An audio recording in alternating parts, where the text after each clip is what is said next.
Hey guys, thank you so much for checking out this video.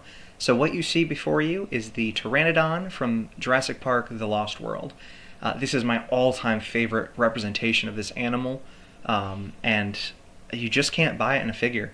I don't see anyone who actually sells it like this. The closest is the Sternbergia from the Hammond collection, and it's just not this animal from the movie. So I thought, hey, I'm going to make it. And then I thought, hey, I'm going to share it on YouTube so anyone else can follow along, and I got some tips for them. So we're going to start off with the good things. It's a great figure. It roughly follows that 1/35 scale, so it's going to match other figures like Nanmu, PNSO, things like that. It'll look real good in the collection. The bad is right here. You can see the teeth. This animal does not have teeth.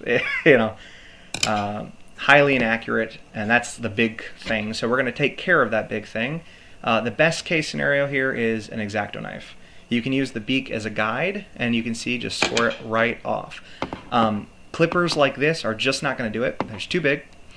And the needle files, as small as they are, it's just too destructive. It's going to ruin just about everything. So let's get to work.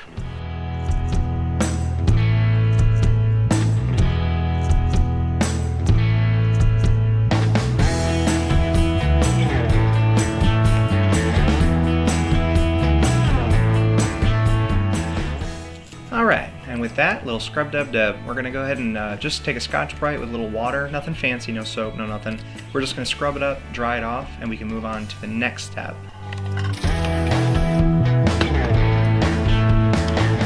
Okay, so this next step, it actually did not work out. The plan was to boil some water and then kind of dip this in and out to heat up the plastic throughout, and then hold the shape of the whatever I'd like to pose it to.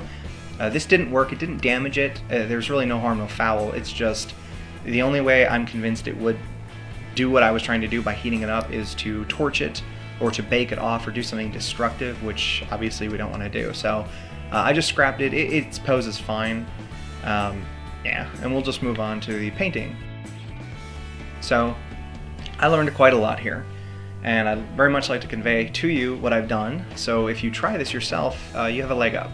So first, let's talk setup. As you can see, I got some brushes, I got some acrylic paint, and I've got this big board with some wax paper over it. So first things first, just to keep it clean, I'd recommend the wax paper was a good call.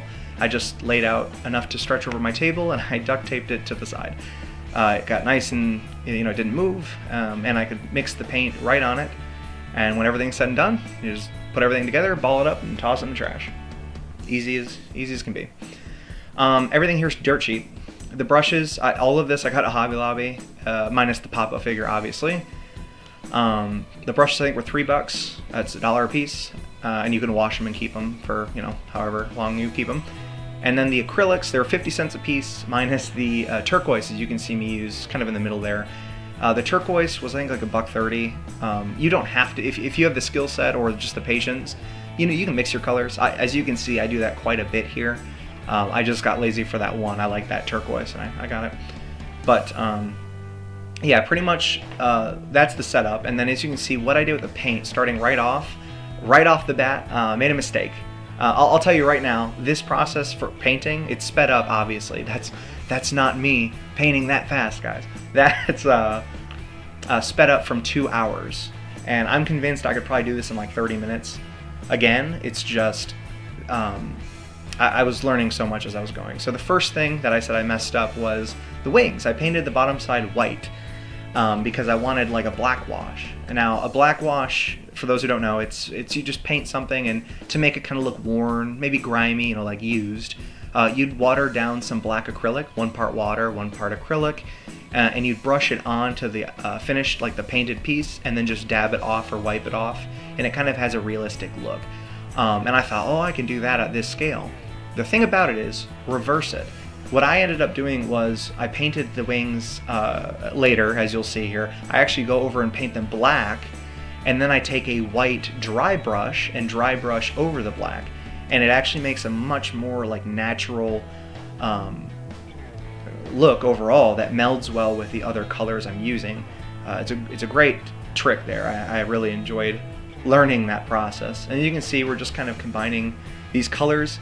These aren't very natural turquoise against brown like that. you know, they just don't usually go together. So I don't know. I love this color scheme because it works. It's fun. Very unique. I'm surprised they went the route they did in Jurassic Park, but hey, it's a classic. Anyways, you can see I have a towel here and some Dixie cups full of water. I use the water cups to just clean off the brush, keep it clean, help mix the paints. The brushes, small. I gotta say, there really was no benefit to using larger brushes. Small as you can go. Yeah, I'd say that's about it. I'll let it run. I'll put a little music over it, and you can enjoy the rest of the process. You can see how it goes, and then we'll break to the end where I'll show the finished piece and talk a little more about it.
And so this is the finished result.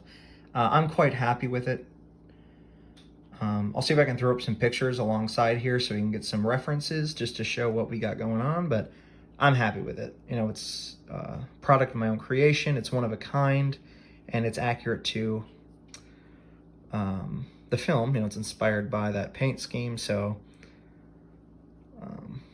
yeah, I'm happy. It fills out the collection quite nice. And there's the shelf, mostly Papo. I've got a couple other figures down here, but they don't really go. But there you go. And it's like, oh, where is he? There he is. I suppose, I mean, to be fair, it could probably be hanging here or something, but I'm just gonna stick him back here for now. Well, is he gonna go? Nah, he's fine. All right. And there's the shelf. So there he lives. And thanks for watching, guys.